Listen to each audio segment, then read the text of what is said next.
नमस्कार, आप देख रहे हैं द्वादश तक 24। पेश से अब तक की बड़ी खबरें।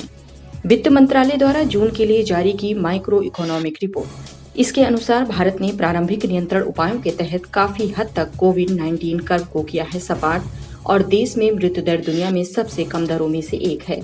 वहीं बिजली ईंधन की खपत में तेजी के साथ मई जून में आर्थिक स्थिति में सुधार के दिखे हैं शुरुआती संकेत।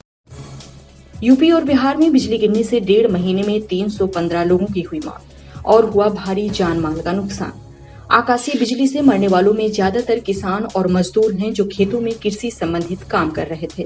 वैज्ञानिकों का कहना है कि तेज बारिश के कारण अधिक किसान अपनी धान की फसल के लिए मानसून का सबसे अधिक इस्तेमाल कर रहे हैं।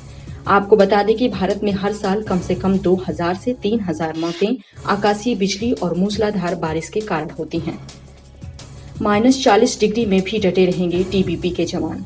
लद्दाख के पास बन रही इंटीग्रेटेड बॉर्डर आउटपोस्ट। इसकी मदद से अगर तापमान बहुत अधिक गिर जाता है तो जवानों को सामान्य तापमान मिल पाएगा। गौरतलब है कि लद्दाख के पास पैंगोंग झील वाले इलाके में सामान्य तापमान 0 से 40 डिग्री सेल्सियस नीचे तक चला जाता है। मुंबई एयरपोर्ट घोटाले में परिवर्तन निदेशालय ने दर्ज किया केस। 805 करोड़ की हेराफेरी का आरोप। इस केस में परिवर्तन निदेशालय ने जीवीके ग्रुप के chairman G Venkat Krishna Reddy, Mumbai international airport limited के प्रबंध निदेशक GV Sanjay Reddy, airport authority of India और दूसरे 9 प्राइवेट फर्म को बनाया गया है आरोपी। यूपी में शिक्षक भर्ती का रास्ता साफ, शीघ्र ही मिलेंगे 69,000 शिक्षक। सुप्रीम कोर्ट से मिली बड़ी राहत।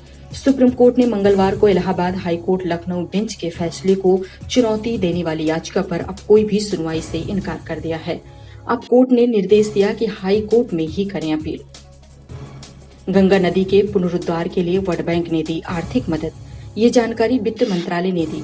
वर्ल्ड बैंक ने भारत सरकार के गंगा पुनरुद्धार कार्यक्रम के लिए लगभग 3000 करोड़ रुपए की मंजूरी दी है। गंगा नदी के पुनरुद्धार परियोजना में $381 मिलियन का ऋण और $19 मिलियन तक की प्रस्तावित गारंटी शामिल है।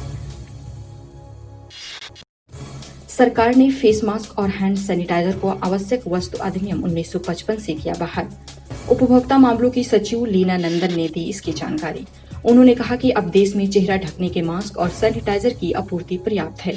ये अब आवश्यक उत्पाद नहीं रह गए हैं। केंद्रीय उपभोक्ता मामलों के मंत्रालय ने 13 मार्च को फेस मास्क और सैनिटाइजर को 100 दिन के लिए आवश्यक वस्तु घोषित किया था।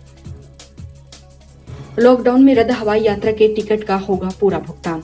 सुप्रीम कोर्ट ने केंद्र को जारी किया नोटिस। एक याचिका में आरोप लगाया गया था कि एयरलाइंस ने रद्द टिकट का भुगतान अब तक नहीं किया है। सुप्रीम कोर्ट के जस्टिस अशोक भूषण की अध्यक्षता में जस्टिस एस.के. कौल और M.R. शाह की बेंच ने नागरिक विमानन मंत्रालय और नागरिक विमानन महानिदेशालय को नोटिस जारी करते याचिका पर किया है जवाब तलब। फूलों का भी दुश्मन बना कोरोना। वायरस की वजह से लगा लॉकडाउन खूबसूरती और खुशबू का दुश्मन भी साबित हुआ है। अल्मोड़ा के धौलादेवी ब्लॉक में लाखों रुपए की कीमत के फूल किसानों को फेंकने पड़े हैं। इस ब्लॉक में बड़े पैमाने पर लिलियम की खेती शुरू की गई है, लेकिन इस बार कोरोना संक्रमण की ऐसी मार पड़ी कि एक भी फूल बाजार में नहीं बिका। इसके चलते किसानों को हुआ है भारी नुकसान। मनगढ़ंत तरीके से विदेशियों को हिरासत में ले रहा चीन। ऑस्ट्रेलिया ने जारी की एडवाइजरी। इस एडवाइजरी में ये स्पष्ट नहीं किया गया है कि इस चेतावनी के पीछे क्या वजह है। हालांकि माना जा रहा है कि ऑस्ट्रेलिया उन 66 देशों में शामिल है जिसने कोरोना वायरस के स्रोत की स्वतंत्र जांच करने और मसौदे पर किए हैं हस्ताक्षर।